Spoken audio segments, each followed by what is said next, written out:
오늘의 이슈 먼저 개천절 집회 공방부터 살펴보겠습니다. 광화문 광장에 설치한 차벽을 두고 여야가 설전을 벌이고 있는데요. 민주당은 국민 생명을 수호하기 위한 것이었다. 방역을 강조하면서 야당이 재인산성이라며 이명박 정부 때 차단벽을 설치했던 이른바 명박산성에 빗대서 표현한 것에 대해서 반박했습니다.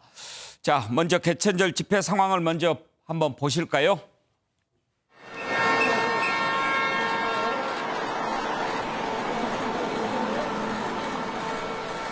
천천히 보내.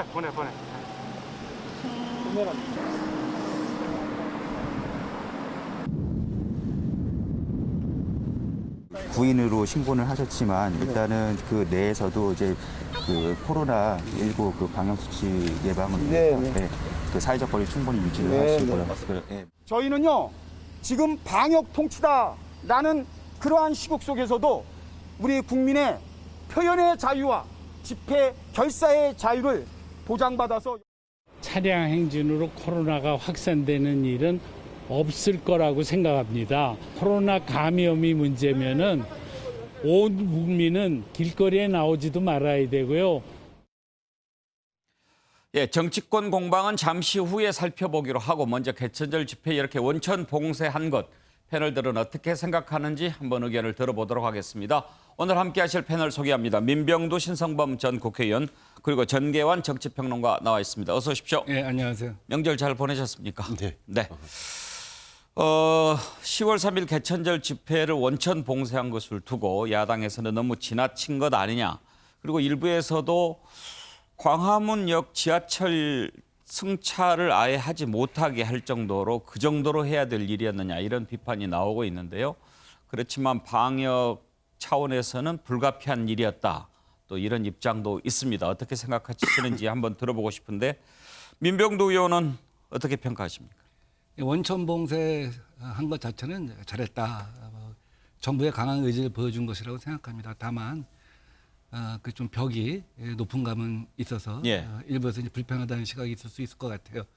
저는 뭐 이명박 정권이나 지금이나 사실 국민이 국가의 위임한 권력이라고 하는 것이 있다고 생각합니다. 그래서 국민의 안전을 지키는 것이고, 그래서 국민의 안전을 지키기 위해서 위임받은 권력을 갖다 적절히 행사하는 것. 그래서 그 폴리스 라인은 반드시 지켜져야 한다는 생각은 기본적으로 제 평상시의 철학인데요.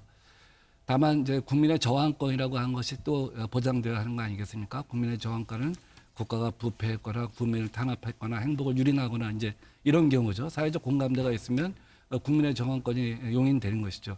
그래서 지난번에 우리 박근혜 정부 말기에 촛불광장, 촛불시민의 혁명이 있었던 것이라고 생각합니다. 그럼 지금 이 시기에는 국민에게 저항권에 해당되느냐 하는 차원에서 볼 때 이것은 국민의 소리를 차단한 것이 아니라 바이러스를 차단한 것이다 하는 것이 기본적인 시각인 것이죠. 그런 면에서 저는 적절했다고 생각합니다. 원칙적으로는 잘했다고 봅니다.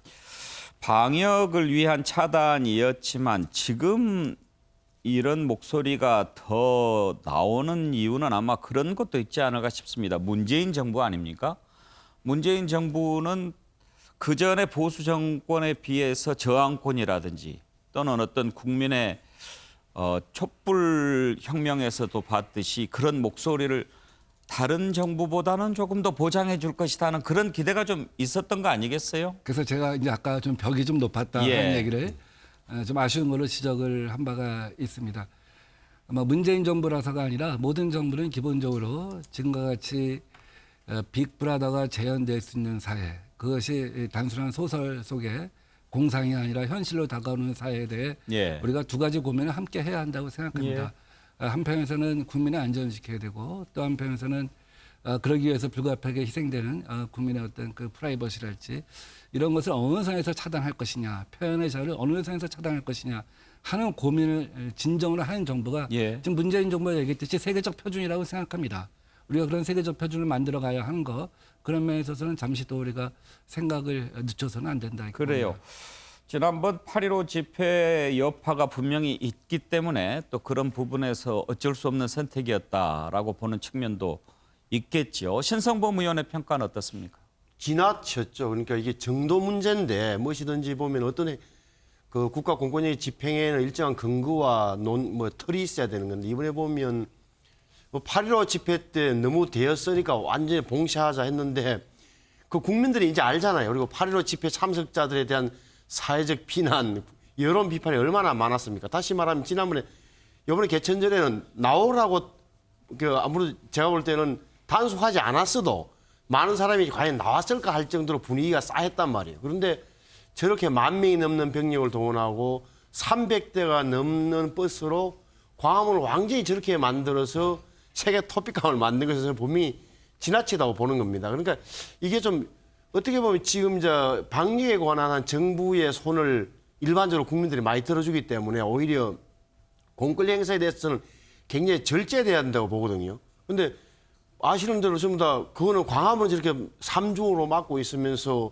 다른 데 대규모 위락시설이라든지 놀이공원, 백화점, 그거 완전 대형 아울렛 같은 데는 단속하지 않았다는 것은 그 차이가 뭐냐. 그게 진짜 방역만을 위한 것이냐 할 때 유일한 차이라고는 이쪽은 반정부 성향을 가진 어떤 사람들이 모여서 집회를 할 것 같다는 그 정치 의유밖에 없다는 것 아니냐는 국민의 질문에 정부가 답을 잘 못하잖아요. 그 집시법도 아니고 이 전염병 예방법에 따라서 단속하는 건데 저는 이번에 굉장히 좀 지나쳤다고. 예. 두 분 의견을 들어봤는데 이 차벽 안과 밖의 차이만큼이나 좀 차이가 있으신 것 같습니다. 정기환 평론가 의견은 어떻습니까? 이제 저는 신 의원님하고 약간 이제 다른 의견을 먼저 말씀을 드리면 이제 쇼핑센터나 우리가 이제 일상적인 경제 활동을 하는 구역에서는 시민 스스로도 잘 지키고 또는 거기에서 직접 운영하는 사람들이 방역 수칙을 엄격하게 또 따르도록 이렇게 조치를 하지 않습니까? 지난 8.15 집회에서도 봤지만 이분들이 실제로 집회 현장에 나왔을 때 보여준 행동은 마스크 풀고 또 고함 지르고 그 과정에서 많은 사람들이 이제 감염이 된 게 사실이고요. 이제 그런 면에서 일정하게 통제를 해야 하는 것은 맞다. 그러나 야당에서 지금 주장하듯이 차벽을 저렇게 높게 세우는 것이 진보 정권의 슬로건에 맞느냐는 것은 좀 잘 새겨들어야 할 것 같고요. 특히 9일날 지금 다시 집회가 예고되어 있지 않습니까? 예. 지금 국민들이 저런 집회가 얼마나 무용한 것인지 잘 알고 있기 때문에 그런 부분에 대해서 경찰도 좀 합리적이고 상식적인 선에서 그 사람들이 좀 집회를 안정적으로 또 법이 허용한 범위 안에서 할 수 있도록 또 안내할 필요는 있다 이런 말씀을 드리면서 괜한 오해 불러일으킬 정도로 강한 대응은 경찰이 할 이유가 없다 이렇게 저는 보고 있습니다. 예. 그렇지만 우리가 또 화면에서 봤듯이 일부 차량을 이용한 집회는 허용을 했고 또 그 차량 시위를 하신 분들도 한 사람만 타고 또 경적만 울리고 나름대로 그 허용 조건을 잘 지키면서 또 하는 모습을 볼 수 있었어요. 그것도 의미는 좀 있어 보입니다. 그런 내용들이 충분히 보도가 되었고 저분들이 하고자 한 얘기가 이제 국민들에게 전달됐지 않습니까? 그러면 요즘 은퇴 이후에 공연이나 여러 가지 행사들이 실제로 비대면으로 얼마든지 진행되고 있으니 굳이 오프라인에서 나와서 무엇을 하기보다는 온라인에서 많은 사람들이 참여하도록 해서 자신들의 의견을 전달하는 것도 하나의 방법이다. 이런 말씀도 좀 드리겠습니다. 예. 자, 세 번 말씀을 들어봤는데요. 지금 차벽을 설치하고 원천 봉쇄를 한 이 집회 결국 논란은 거기에 초점이 있겠죠. 과연 정부가 방역 차단이 정말 중요해서 그렇게 했겠지만 혹시라도 방역을 핑계로 뭔가 불만의 목소리를 듣기 싫어했던 것은 아니었나 그런 얘기였겠죠. 자, 정치권에서도 공방이 펼쳐지고 있는데 한번 들어보겠습니다. 태극기를 들고 있다는 것만 가지고 검문을 당하고 의심을 받는 이런 웃지 못할 희극이 생긴 날입니다. 왜 문 대통령께서 나오셔서 국민의 말씀을 듣고 잘못된 것을 고치려고 하지 않고 경찰을 앞세워서 이렇게 철통 같은 산성을 쌓는 것입니까? 국정에 대한 국민의 비판이 두려워서 방역을 이유로 이렇게 산성을 쌓고 90여 군데나 검문소를 설치하고 10,000명의 경찰이 동원되고 하는 이런 일을 하는 것입니까? 좀 과도한 표현이신 것 같은데 지금은 이 코로나19로 인해서 우리 국민들께서 너무 힘들어하고 불편해하고 또 어려움을 겪고 계시지 않습니까? 이 코로나 방역은 지금 거의 그 준전시 상황이다 이런 이렇게 보고 우리가 대응을 해야 한다고 생각을 합니다. 우리가 태어나서 처음 고향에 가는 것을 자제해달라. 불효자는 옵니다. 이런 플랜카드를 걸어가면서까지 이동 자제를 권고할 정도로 이게 다 지금 8.15 집회로 인해서 지금 연유돼서 이렇게 생겼던 문제이기 때문에 똑같은 경우를 반복할 수는 없는 거 아니겠습니까? 예, 여야 원내대표 발언을 들어봤는데요.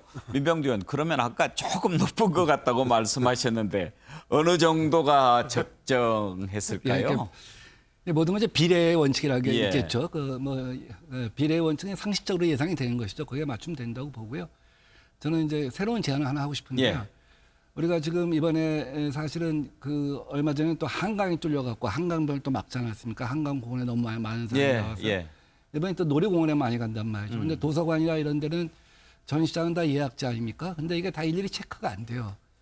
가령 이번에 어린이 대공원에 온 사람 다 체크됐겠습니까? 안 됐겠죠. 근데 지금 아마 당과 정부에서 새로운 시스템을 개발하고 있는 것으로 알고 있어요. 그게 뭐냐면 우리 전철 지나갈 때 이렇게 스치고만 가면 다 체크되지 않습니까? 예.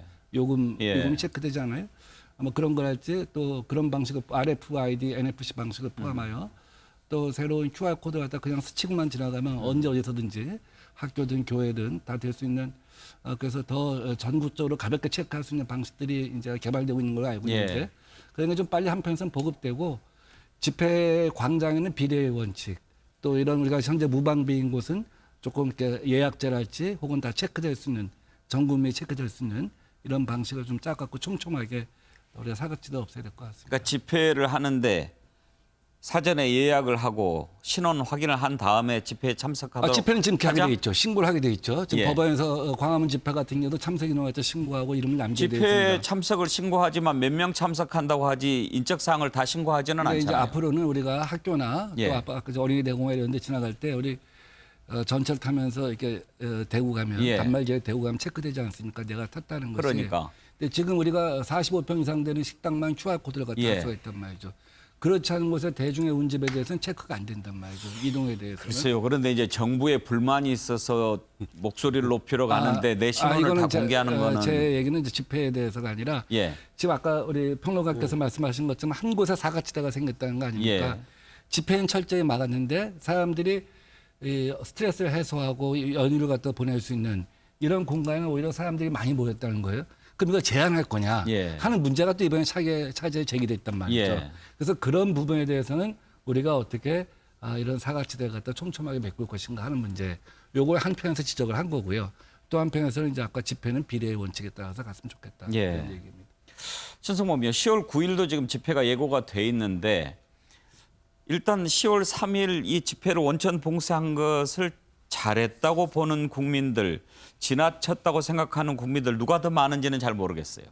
그래도 아마 9일날 한글날 집회도 똑같이 많이 나오시지 않을 겁니다. 왜냐하면 그런 대규모 집회에 대해서 8.15 이후 광복절 집회 이후에는 거부감을 갖는 국민들이 너무 많았어요. 예. 당신은 무슨 소리 하는지 알겠는데 그런 방식으로 안 된다는 게 대다수 여론이기 때문에 저는 크게 걱정 안 해도 보고요. 한 말씀 제가 자꾸 이야기를 드리냐면은 이 코로나19 전국에 가장 중요한 게 개인에서는 인정해요. 그러니까 정부의 굉장한 어떻게 보면 정책이 강화돼야 된다 일부 주장도 동의를 하는데 동시에 똑같은 걸로 국민의 기본권이 이걸로 저는 제한되는 걸 굉장히 좀 걱정스럽게 봐주는 사회적 분위기가 필요하다는 겁니다. 예를 들어서 보십시오.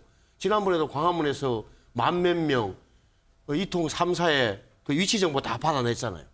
그리고 그 전에 이태원에서 몇만 명 위치 정보 다 받아고 문자 다 보냈단 말이에요. 이게 사실은 우리 지금 동사무소 가도 개인정보 공개해서 쓰는 마당인데 이게 감염 예방법에 이렇게 돼 있어요. 그러니까 감염병 환자나 의심자에 대해서 위치 정보를 내놓을 수 있도록 경찰이 요구하고 이통 3사가 제공하도록 돼 있는데 그거는 정말 어떤 사람이 도망가고 일부러 숨길까 봐서 그 조항이거든요. 근데 이렇게 수만 명의 사람을 이렇게 일괄적으로 위치 정보 보관하는 것 위헌 소지가 있는 겁니다. 이런 데에서는 저는 문제의식을 가져야 된다. 그래서 정부가 정책을 집행할 때 특히 경찰이나 검찰에서 이런 걸 그냥 절제해서 해야 된다는 이야기를 계속 하는 겁니다. 그래요. 10월 9일에는 무슨 좀 묘수가 나왔으면 좋겠는데요. 예, 다음 이슈로 넘어갈까요? 이 문제 어떻게 생각하십니까? 강경화 외교부 장관의 남편이 요트를 산다고 미국으로 떠났습니다. 민주당 지도부도 부적절한 행위라고 비판을 했습니다. 그런데요, 공인의 배우자 어디까지를 공적 범위라고 봐야 할까요? 일병 연세대 명예교수 강경화 장관의 남편입니다. 내 삶을 사는데 다른 사람 때문에 양보해야 하나? 이런 질문을 던졌습니다. 그래요. 자기 삶을 사는 거죠. 그런데 이일병 교수의 부인이 현직 외교부 장관이고 그 외교부 장관은 여행을 자제해달라고 국민들에게 요청을 했죠. 그랬는데 남편은 그 여행 자제령에도 불구하고 부인이 외교부 장관인데 미국을 갔습니다. 그것도 요트를 사겠다고. 어떻게 생각하십니까? 한번 관련된 영상들을 먼저 보면서 생각을 다듬어 보시죠. 강경화 장관이 남편분 해외 여행 관련해서 부적절하다는 여론이 있는데 국민의 눈으로 볼 때 부적절했다고 생각합니다. 고위공직자 그것도 여행 자제 공고를 내린 외무부 장관의 가족이 하신 행위이기 때문에 저희는 적절하지 않은 행위를 하신 거다, 부적절한 행위를 하신 거다, 그렇게 보고 있습니다. 자기가 뭐 요트를 사든 요트를 호화 여행을 하든 그건 자기의 판단인데 고위공직자 특히 그 외교부 장관이 여행을 자제하라고 당부한 입장에서 그 부군되시는 분이 그렇게 하는 것이 과연 국민들 정서에 부합하는 것인가? 이 사안의 핵심은 이중잣대입니다. 여행의 문제도 아니고요. 우리 일반 국민들, 힘없는 국민들에게는 부모에게 부모 산소에 성묘도 가지 마라 그러고 고향 어른들에게 인사도 가지 마라 그럽니다. 저는 솔직한 심정이 강경화 장관께 좀 위로를 드리고 싶은 심정이에요. 만약 반대의 경우였다면, 즉 남편이 장관이었고 그 남편의 부인인 배우자가 배우자였다면 과연 이런 선택을 할 수 있었을까? 그런 면에서 봤을 때 여전히 이게 이제 공직 수행에 있어서도 눈에 보이지 않는 그런 이 한국 사회에 뭐랄까 가부장적인 혹은 뭐 남녀 간의 그런 어떤 차이 이런 것들이 이 사안에서도 좀 보이는 게 아닌가 싶어서 다소는 좀 안타까운 심정이 들었습니다. 그렇습니다. 생각해 볼 대목이 좀 많은 사안입니다.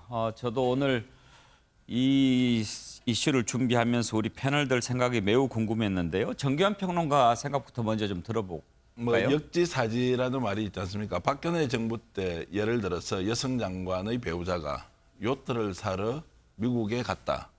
근데 그 시점이 코로나였다. 제 느낌에는 아마 탄핵하자고 난리가 났을 것 같습니다. 이 정도도 통제 못하는 대통령이냐고 한번 생각해 보십시오.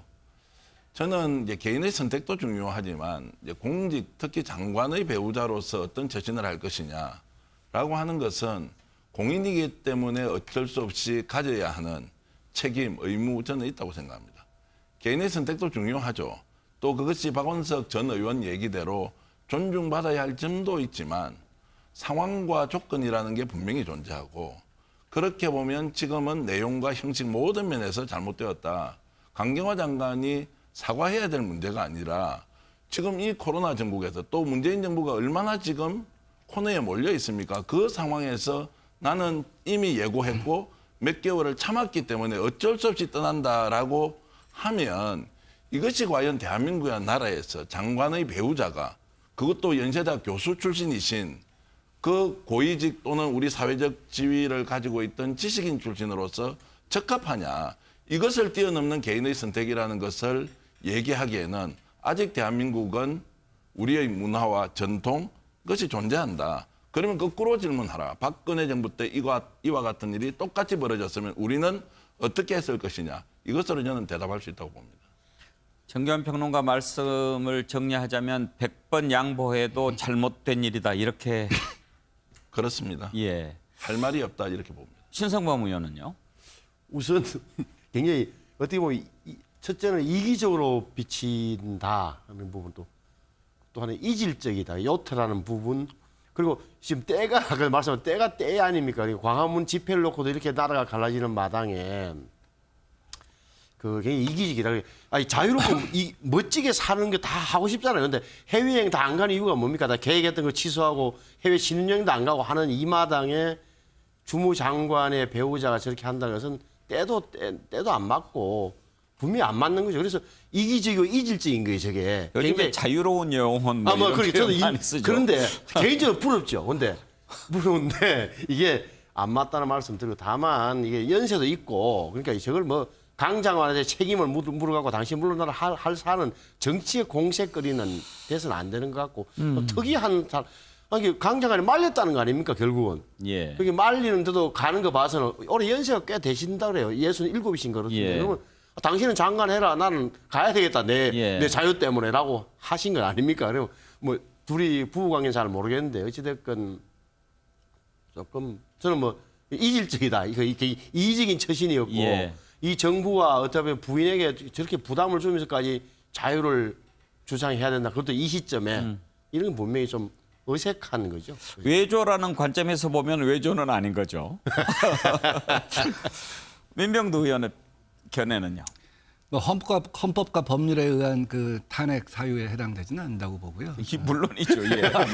아까 그 얘기를 하셨길래 이거는 우선 이일병 교수가 한국과 미국의 방역 수칙을 어겼느냐 하는 점을 살펴봐야 될 것 같아요. 우리가 지금 하늘문이 다 열려 있잖아요. 유럽으로 가는 하늘문이 열려 있단 말이죠. 또 미국 가는 하늘문이 열려 있어요. 근데 왜 안 가냐? 가면은 그 나라에서 격리될 수도 있고 또 돌아와서 2주 이상 자가 격리를 갖다 해야 되기 때문에 그 불편함을 감수하기가 힘들기 때문인 거죠. 만약에 그 격리 지침, 방역 지침을 어겼다고 한다면 문제가 되겠죠. 다음 두 번째, 뭐 광화문 집회 이런 것처럼 다중을 이렇게 몰고 가서 어떤 감염원을 갖다 유포시킨다거나 이런 행위가 있다고 한다면 그것은 우리가 다시 더 엄격하게 들여다봐야 할 필요가 있다고 생각합니다. 아까 잠깐 말씀하셨듯이 뭐 개인적으로 은퇴한 교수가 자유혼을 갖고 이제 사귀었다고 그렇게 해서 그 문제에 대해서는 뭐 장관 입장에서도 좀 말리는데 한계가 있었다. 그래서 개인적으로 뭐 남편이 사과할 것 같지는 않고, 그러니까 본인이 사과하겠다고 사과할 한 걸로 것 같으면 안 갔겠죠. 사과한 걸로 제가 보고 뭐 이것이 뭐 정쟁거리가 되어서 될 것까지는 뭐 아니라는 거 생각합니다. 예. 그런데 신성범 의원 좀 독특한 분인 것 같기는 해요. 그러니까 공항에서 기자가 이렇게 질문을 하죠. 코로나 때문에 신경 쓰이지 않습니까? 그러니까 신경 쓰이죠. 그래서 나 마스크 많이 챙겼어요. 그 얘기가 아닌데. 그게 답답하니까 참다 나 놀러 가는 거예요. 그 말인데 이해는 하면서도 이 대목은 분명히 중요한 게 이게 우리나라뿐만 아니라 외국도 마찬가지야. 미국도 왜 고위공직자 되기 위해서 안 하는 사람 중에 제안을 받고 안 하는 게 중에 제일 이유가 뭡니까? 가족들이 싫어한다. 프라이버시를 지켜야 되겠다. 두 번째가 연방정부 들어가 봐야 20만 달러 뭐 2, 3억 정도 급료가 적다 이런 거도. 그게 어느 나라나 고위공직자가 되기 위해서는 가족들이 함께 해줘야 돼요. 그건 보통 분명한 사실입니다. 예, 뭐 우리 사회가 언젠가는 저런 것을 받아들일 수 있을지는 모르겠습니다만 아까 정기환 평론가 말씀하신 대로 지금 우리 어떤 전통이라고 그럴까요? 문화라고 그럴까요? 뭔가 좀 안 어울리는 것 같기는 하지요. 그래서 저는 이제 불법의 문제가 아니라 우리 이제 진보 정권이 특히 가져야 되는 것 중에 태도에서 국민들에게 이겨야 한다. 그런 것은 내가 공직에서 약간 손해가 있지만 좀 더 헌신하고 희생하고 또 진보라는 것이 원래 이제 뭔가 사람에게 희망과 비전과 또 행동, 물질이 아니고 정신으로 보여주는 것으로 사실 우리나라 민주주의가 이렇게 이제 성장해 왔는데 이제 그런 면에서 문재인 정부의 상징인 외교부 장관이 여성 장관으로서 또는 남편이 또 유명대학 교수 출신으로서 이제 이런 것들로 봤을 때 조금 더 참았으면 참 좋았겠다. 왜 술자리 안주거리를 저렇게 많이 제공하느냐 이런 생각이 듭니다. 강 장관도 좀 난감할 것 같습니다. 그런데 미국에 가서 화제가 된 사람이 또 한 사람이 있습니다. 민경욱 전 의원인데요. 백악관 앞에서 이렇게 1인 시위를 했습니다. 미국에 가서요. 그 장면을 한번 보시죠. 4.15 부정선거의 증거를 인멸한 참을 수 없는 행동입니다. 저는 이곳 워싱턴, 미국 워싱턴 내 중심인 이곳 백악관 앞에까지 와서 피 끓는 심정으로 우리 대한민국의 민주주의를 재건해야 한다. 민주주의가 사라지는 것을 막아야 한다고 소리칩니다. 지금 한국의 사법제도도 사법부도 죽었고 미디어도 죽었습니다. 예, 신성모 의원. 예.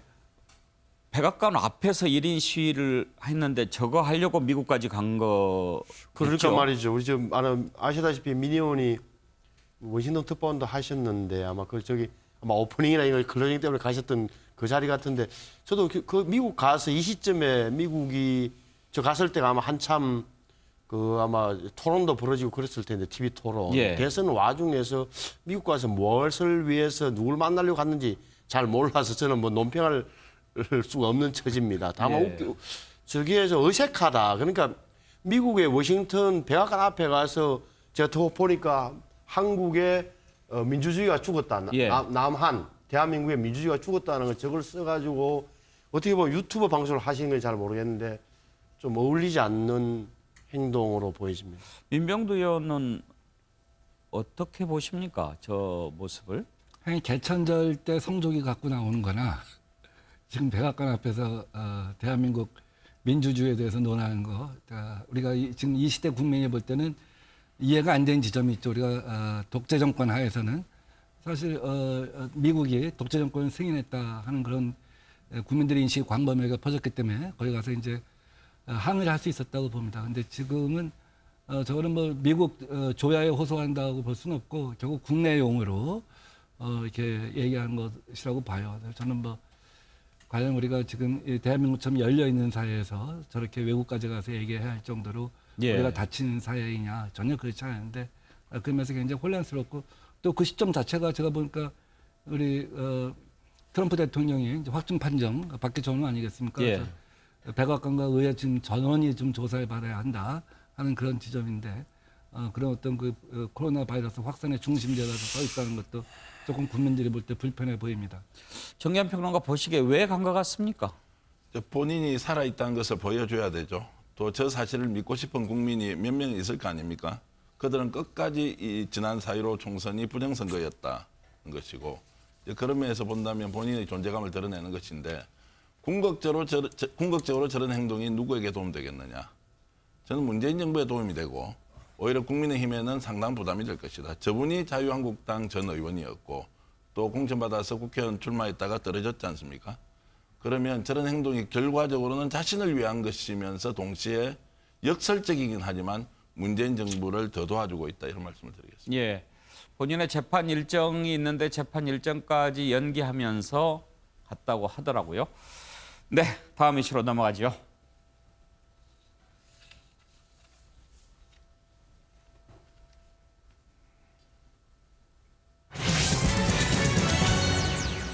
요즘 정치권에 갑자기 김무성 전 의원의 이름이 오르내립니다. 왜 그런지 한번 생각해 볼 텐데요.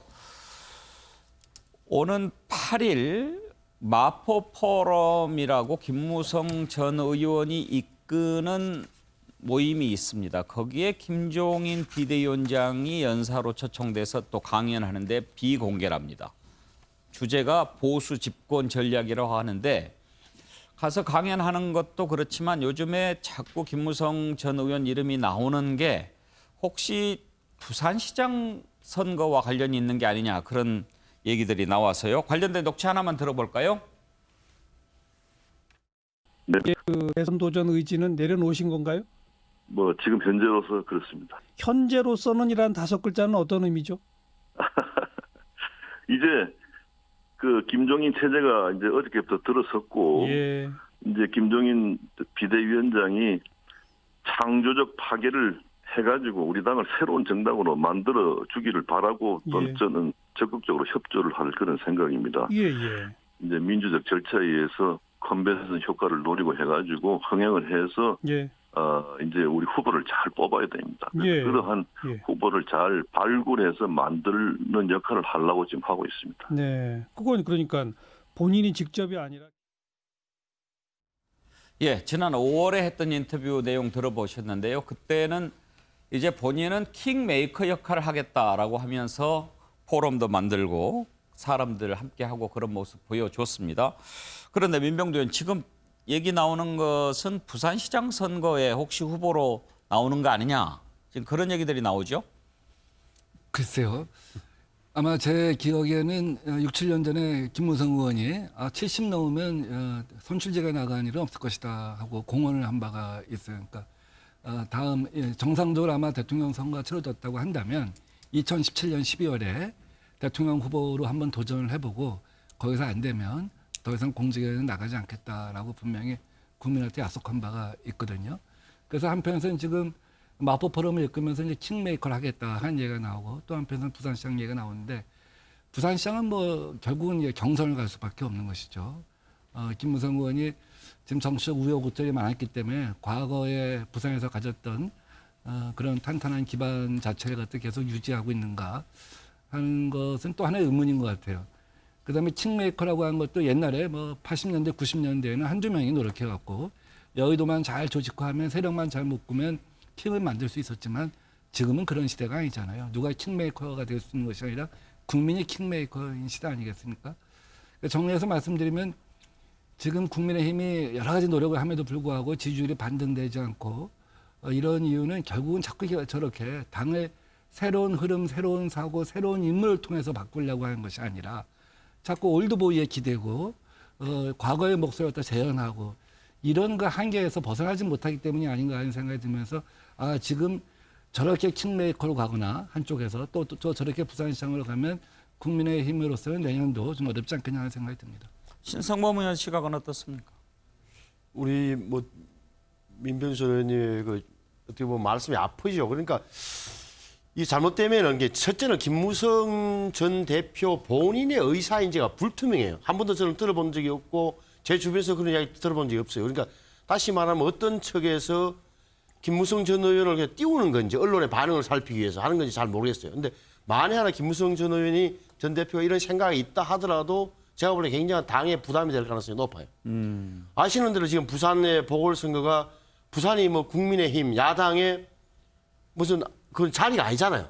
꿰어다는 자리가 아니란 말입니다. 오거돈 시장이 그냥 개인적인 일탈행위를 해서 보궐선거 치러지는 건데 그전에 보면 서병수 앞에 허남식, 안상영, 문정수, 민서시장 이렇게 돼 있는데 어디 뭐 여야를 떠나서 정말 표현은 올드 연세 드신 어른들의 마지막 자리가 부산시장처럼 됐다고요.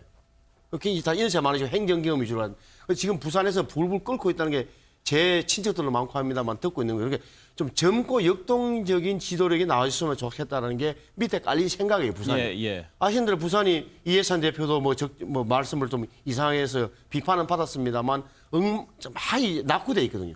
그러니까 예를 들어서 해운으로 살아야 된다.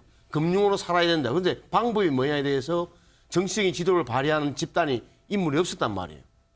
이번에 내년 4월 보궐선거 무조건 이거는 우리 야당이 먹을 수 있는 자리다 해서 쉽게 접근해서는 안 된다는 말씀을 드리고 특히나 이 금융 같은 거는 뭐 새로운 활로를 모색해 줘야 돼요. 홍콩 다음에 우리나라든지 뭐 홍콩에서 나오는 서구의 금융회사들을 부산으로 대규모로 유치하겠다 이런 큰 계획이 나와줘야 된다고 생각합니다. 오늘 이슈 여기까지 하겠습니다. 세 분 수고하셨습니다.